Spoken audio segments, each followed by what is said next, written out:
اعوذ باللہ من الشیطان الرجیم بسم اللہ الرحمن الرحیم واقیموا الصلاۃ وآتوا الزکاۃ آمنت باللہ صدق اللہ العظیم ان اللہ وملائکتہ یصلون علی النبی یا ایھا الذین آمنوا صلوا علیہ وسلموا تسلیما الصلاۃ والسلام علیک سیدی یا رسول اللہ الصلاۃ والسلام علیک سیدی یا حبیب اللہ۔ آج 5 رمضان المبارک اور آج کا عنوان ہے زکوٰۃ کیا ہے۔ اسلام کا دوسرا رکن وہ زکوٰۃ ہے۔ نماز کے بعد جس کا ذکر آتا ہے وہ زکوٰۃ ہے، اور اللہ خالق کائنات نے قرآن مجید میں کچھ احکام ایسے بھی نازل کیے ہیں جو ایک دوسرے کے لیے لازم و ملزوم ہے، یعنی ان میں سے اگر ایک کے اوپر عمل کریں گے دوسرے کے اوپر عمل چھوڑ دیں گے تو پہلے کے اوپر جو عمل ہے وہ بھی اللہ کی بارگاہ میں قبول نہیں ہوگا۔ دونوں ایک دوسرے کے لیے لازم ہیں۔ جیسے اللہ خالق کائنات نے ارشاد فرمایا اطیعوا اللہ و اطیعوا الرسول، اللہ کی اطاعت کرو اور اللہ کے رسول کی اطاعت کرو۔ اب اگر ایک بندہ اللہ کی اطاعت تو کرے لیکن رسول اللہ صلی اللہ علیہ وآلہ وسلم کی اطاعت نہ کرے تو اس کی جو اللہ کی اطاعت ہے وہ بھی قبول نہیں ہے، اور ایک بندہ رسول اللہ کی اطاعت کرے اور اللہ کی اطاعت نہ کرے تو رسول اللہ کی اطاعت اس کا کرنا جو ہے یہ بھی قبول نہیں ہے۔ یہ ایک دوسرے کے لیے لازم و ملزوم ہے۔ ایسے ہی فرمایا وَأَقِیمُوا الصَّلَاةَ وَآتُوا الزَّکَاۃَ، نماز ادا کرو اور زکوٰۃ دو۔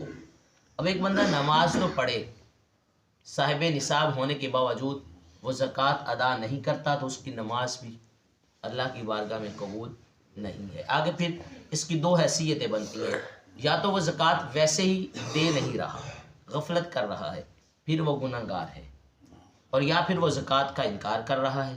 اگر وہ زکوٰۃ کا انکار کر رہا ہے تو پھر تو وہ دائرہ ایمان سے ہی خارج ہو جائے گا، چونکہ زکوٰۃ کا انکار اصل میں قرآن کی آیت کا بھی انکار ہے اور اسلام کے ایک رکن کا بھی انکار ہے۔ اور اگر زکوٰۃ دیتا ہے بندہ سال کے بعد لیکن نماز ادا نہیں کرتا تو اس کی نماز بھی قبول نہیں ہے۔ یہی وجہ ہے جب رسول اللہ صلی اللہ علیہ وآلہ وسلم کا وصال ہوا تو آپ کے وصال کے بعد جب سیدنا ابوبکر صدیق رضی اللہ تعالیٰ عنہ خلیفہ بنے تو کچھ لوگوں نے زکوٰۃ دینے سے انکار کر دیا، تو حضرت ابوبکر صدیق رضی اللہ تعالیٰ عنہ نے فرمایا کہ میں ان سے جنگ کروں گا، قتال کروں گا۔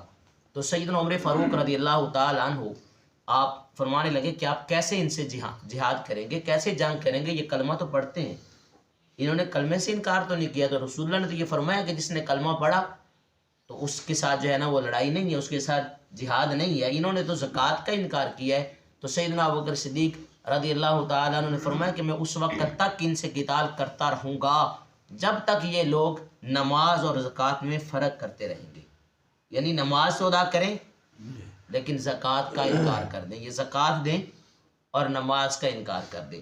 یہی وجہ ہے کہ رسول اللہ صلی اللہ علیہ وآلہ وسلم ارشاد فرماتے ہیں مجھے حکم دیا گیا ہے کہ میں لوگوں کے ساتھ قتال کروں، جنگ کروں، یہاں تک کہ وہ لا الہ الا اللہ کہنا شروع کر دیں، یعنی اس بات کی گواہی دینا شروع کر دیں کہ اللہ کے سوا کوئی عبادت کے لائق نہیں ہے اور محمد صلی اللہ علیہ وآلہ وسلم اللہ کے رسول ہیں، اور نماز قائم کرنے لگ جائیں اور زکوٰۃ دینے لگ جائیں۔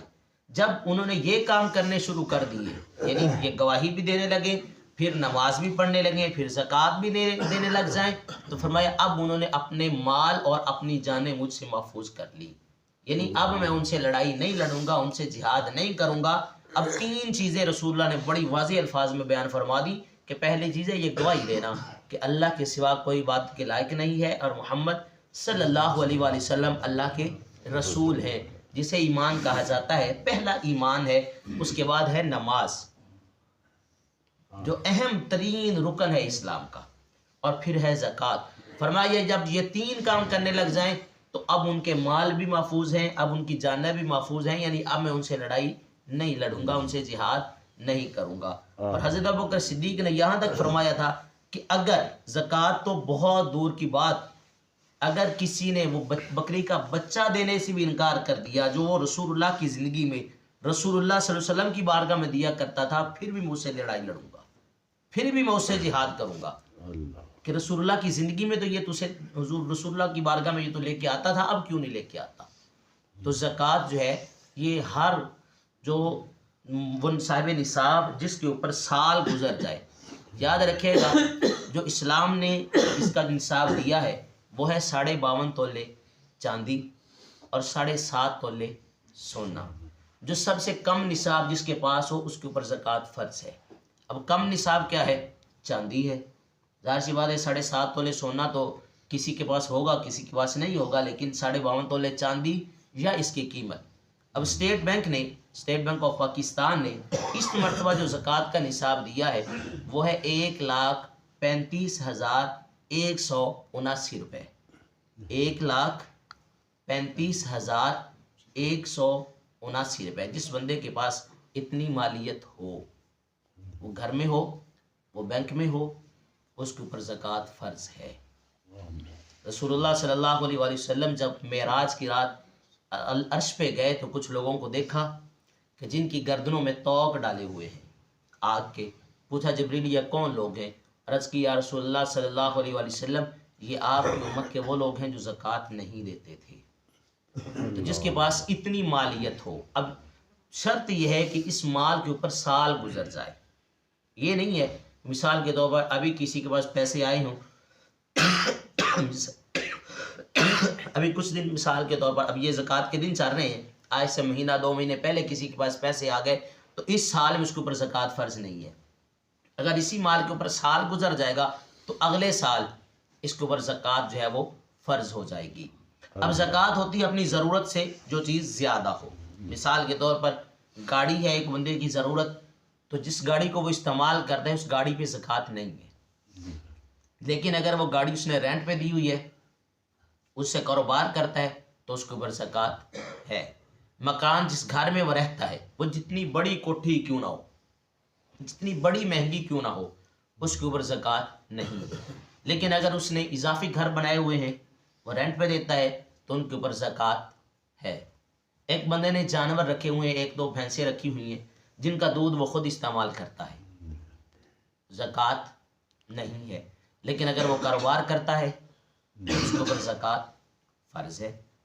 ایسے ہی جتنی چیزیں جو ضرورت کی ہیں جنہیں بندہ خود استعمال کرتا ہے ان کے اوپر زکوٰۃ نہیں ہے، لیکن جو ضرورت سے زیادہ ہیں کاروبار کے لیے رکھی ہوئی ہیں ان کے اوپر بندے زکوٰۃ جو ہے وہ فرض ہے، وہ زکوٰۃ دینی ہی دینی ہے۔ اب دینی کس کو ہے؟ انما الصدقات للفقراء۔ پہلے جو زکوٰۃ کے مصارف میں سے ہیں وہ پہلا بندہ ہے وہ فقیر ہے، اس کو زکوٰۃ دینی ہے۔ فقیر اس کی کافی بڑی ساری ڈیفینیشن ہے۔ فقیر کون ہے؟ فقیر وہ ہے جس کے پاس ذخیرہ کرنے کو کوئی چیز نہ ہو۔ جدی یہ پیشہ ور بھکاری کی بات یہاں پہ نہیں ہے، یہ واضح نشیر ہے۔ بھی فطرانہ بھی آ رہا ہے ہمارے دروازوں پہ، اکثر وہ لوگ آتے ہیں جو پیشہ ور بھکاری کی وہ لے جاتے ہیں۔ یہ زکوٰۃ اور فطرانے کا یہ مسئلہ بڑی توجہ کے ساتھ ذہن میں رکھیں۔ اگر کسی ایسے بندے کو دے دیا جو حقدار نہیں ہے،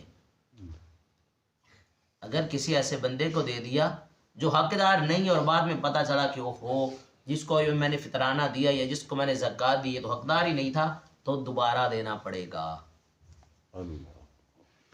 اس لیے یہ کتنے ایسے لوگ ہیں جو پیشہ ور ہیں، ابھی یہ رمضان مبارک چل رہا ہے، وہ آئیں گے، وہ گھروں میں آئیں گے، آپ ہماری مائیں بہنیں انہیں جو ہے نا وہ فطرانہ دے دیں گی، جی ہم نے فطرانہ تو دے دیا، وہ تو حقدار ہی نہیں ہے، وہ تو پیشہ ور ہے۔ انما الصدقات للفقراء، یہ قرآن نے 10 مصارف بتا دیے، کہا پہلے نمبر پہ فقیر ہے، انما الصدقات للفقراء والمساکین، دوسرے نمبر پہ مسکین ہے۔ مسکین وہ ہے جس کے پاس کچھ بھی نہ ہو، فقیر تو ہے نا جس کے پاس کچھ نہ کچھ ہو، مسکین وہ ہے جس کے پاس کچھ بھی نہ ہو۔ انما الصدقات للفقراء والمساکین والعاملین علیہا، اور زکوٰۃ کے محکمے جو کام کرنے والے ہیں ملازم، وہ بھی زکوٰۃ کا مال جو ہے وہ لے سکتے ہیں۔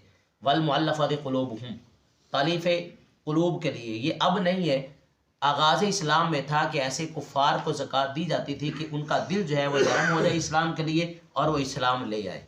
اب ایسا دور نہیں ہے۔ والمؤلفۃ قلوبہم فی الرقاب، زکوٰۃ کے پیسوں سے آپ کسی کی گردن چھڑا سکتے ہیں، غلام آزاد کروا سکتے ہیں، اب تو غلام بھی نہیں ہے۔ والغارمین، جو مقروض ہو، کسی کا قرضہ اتار سکتے ہیں. وفی سبیل اللہ، جو اللہ کے رستے میں کام کر رہا ہو، مثال کے طور پر مجاہد ہے، دین کا طالب علم ہے، یا کوئی ایسا کام جو اللہ کے رستے میں رہ کے کام کر رہا ہو، ابن السبیل اور جو مسافر، یہ 10 مصارف ایسے ہیں جنہیں زکوٰۃ دی جا سکتی ہے، جنہیں فطرانہ جو ہے وہ دیا جا سکتا ہے، جن کے اوپر صدقہ خیرات کیا جا سکتا ہے. ان کے علاوہ کوئی بھی ایسا بندہ نہیں ہے جس کو زکوٰۃ دی جا سکتی ہو. اب زکوٰۃ دینے کے لیے سب سے پہلی چیز اپنے رشتہ داروں میں دیکھا جائے گا کہ ہمارے اعزا میں، ہمارے اقربا میں کون حقدار ہے جس کو زکوٰۃ دوں. اگر اپنے رشتہ داروں میں کوئی نہ ہو تو پھر آگے جایا جائے گا. ہمارے ہاں یہ بڑا الٹ چلتا ہے، بھائی بیچارہ بھوکا بیٹھا ہے اور زکوٰۃ دوسروں کو دی جا رہی ہے.